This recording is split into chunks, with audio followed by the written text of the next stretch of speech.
Hello students, welcome to Dr. B.R. Ambedkar Open University. In this session, we are going to discuss about Minnow brook Conference 1 and 2.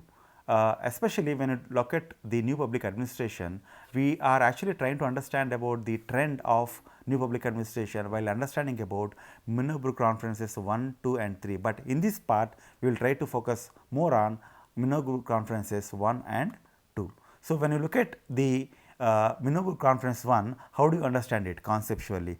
Try to understand that this is nothing but a first reinvention, note down. In other words, when we talk about the Minnow brook Conference 1, we are talking about the first reinvention. Now, the question is, when you talk about the reinvention, what is the reinvention in the context of public administration?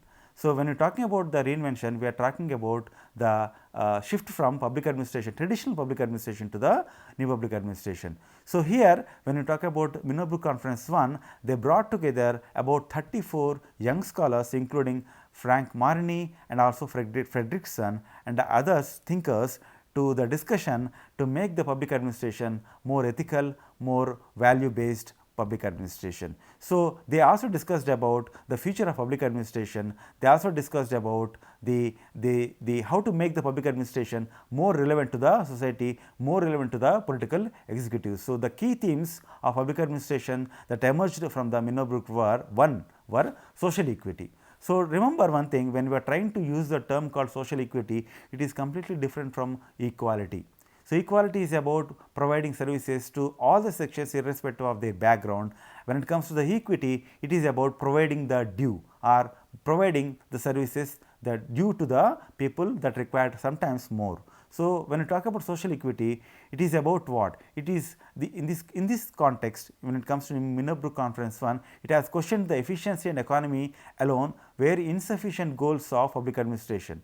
So, in other words, by that time in traditional public administration, more focus was on efficiency and economy and less focus was on providing the due to the more deserved candidates, that is nothing but social equality. So, in this context, the young scholars insisted that there should be a due focus on social equality in the public administration context, and they argued that administrators had a moral obligation to promote social equality. I repeat, administrators had a moral obligation to promote social equity. So, earlier what does it mean? It means that earlier public administration or the administrators had further focused more on what is there in the rules, and they ignored the fact about the equity. Equity is more about you will find in society different people with different identities, different backgrounds and different limitations. So, when it comes to the different limitations, it is the administrator's responsibility to give more importance, relatively more importance and more focus to the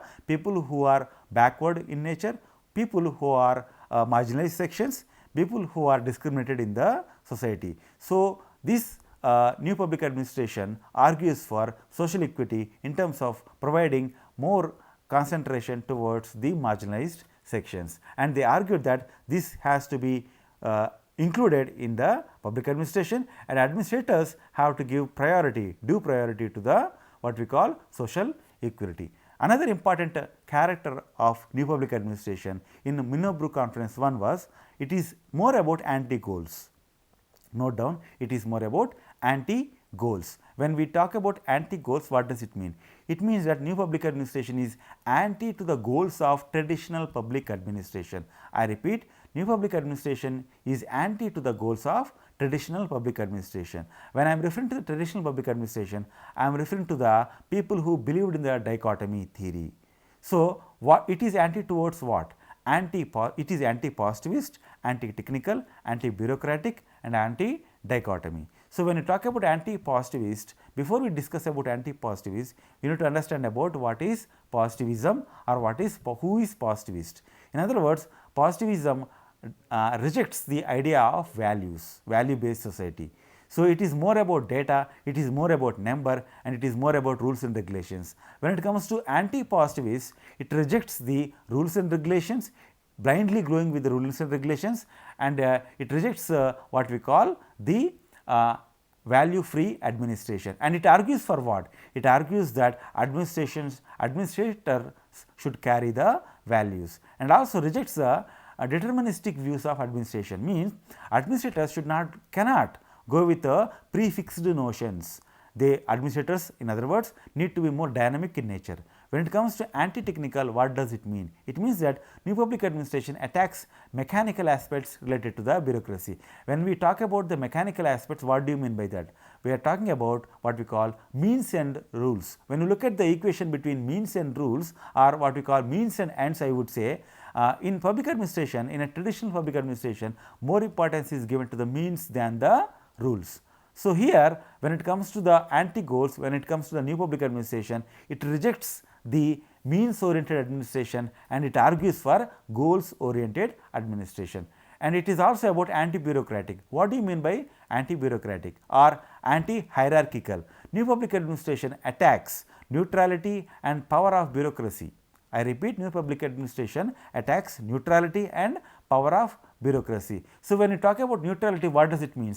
Bureaucrats in a traditional public administration are not expected to take any stand against government or in favor of government. So, here not only about that, they are also not expected to take a stand against the public in favor or against. But here when it comes to public administration, it argues that bureaucrats cannot be neutral in nature. They are supposed to take a stand, then only they can respond to the crisis of the society is the fundamental argument of new public administration. And when it comes to the power of bureaucracy, it cannot be, power cannot be limited to bureaucracy or cannot be completely handed over to the bureaucracy, it needs to be properly distributed. In other words, it is not about centralization of power, it is about decentralization of power within the bureaucratic system, and also wanted bureaucracy to be proactive, responsive and accountable to the society. Remember one thing, that in a traditional public administration, bureaucrats are not expected to feel accountable to the public. But in new public administration, it argues that bureaucrats are supposed to be feeling accountable towards the public. Another important goal, another important character is anti-dichotomy. So, new public administration completely and outrightly rejects the dichotomy theory of Woodrow Wilson and argues that politics and administration should go hand in hand. So, when you look at the goals, then if it is about anti-goals and in the case of new public administration, it is not about what. So, here when you look at the new public administration, it is also having its own goals. So, client centricity, in other words public centricity, in other words public should be the center of the administration, not the rules and regulations, not the authority. Second important thing is about multidisciplinary approach. So, public administration cannot go alone to the public, it has to take the help of politics, it has to take the help of economics, it has to take the help of management and sociology, anthropology. So, it has to take all the other disciplines together, then only public administration becomes more living, more relevant to the society. New public administration wanted the administration to be more relevant, proactive and also committed to the values and the ethics. So, here when you look at the second Minnow brook Conference happened in 1988, this is also called as second reinvention from new public administration to new public management. When you look at 1980s and 90s, similar to 1960s, there was a crisis not at the American level, but at the global level. Challenges of LPG, liberalization, privatization and globalization, international competitiveness and technological interventions resulted into confusion among the public administrators in terms of they setting their goals. At administrative level, limitations of traditional and new public administration was realized.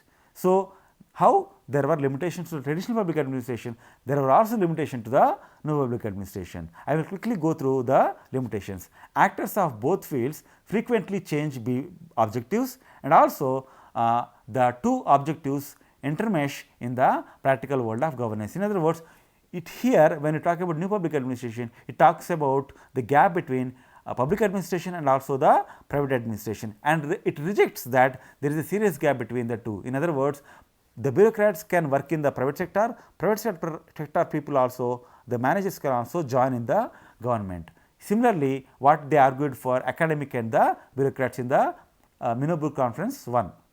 There is nothing called pure rational decision making, because it is bounded with what you call multiple factors, which is proposed by Herbert Simon. So, Herbert Simon also questions the rationality of the decision making in the public administration, and he argued that there is a limitation to the rationality. And also it has also questioned the flow of public administration, which is purely depend upon what you call top down policy. and they argue that this should be a bottom up approach as well, and successful public administration is rarely rule bound. So, when we talk about the means versus ends, it is more about ends than the means is the fundamental argument of the Minnow brook Conference 2. Public institutions operate efficiently when they are decentralized and allowing lower level initiatives, innovations, adaptability and flexibility. So, no motivation, and when it comes to bureaucrats also, there was no motivation in terms of providing extra salary for extra performance. As a result, employees are also feeling what we call dull or not motivated, because their extra efforts were not recognized by the government. So, in this new public administration, especially Minnow brook Conference 2 also recognizes that there should be a extra incentives to the extra efforts made by the bureaucrats. So, with this we will try to understand, what we try to understand is that when it comes to Minnow brook Conference 1 and Minnow brook Conference 2, they responded to the crisis at different levels. At the same time, it has become more inclusive while recognizing the new developments in the society. Thank you for listening.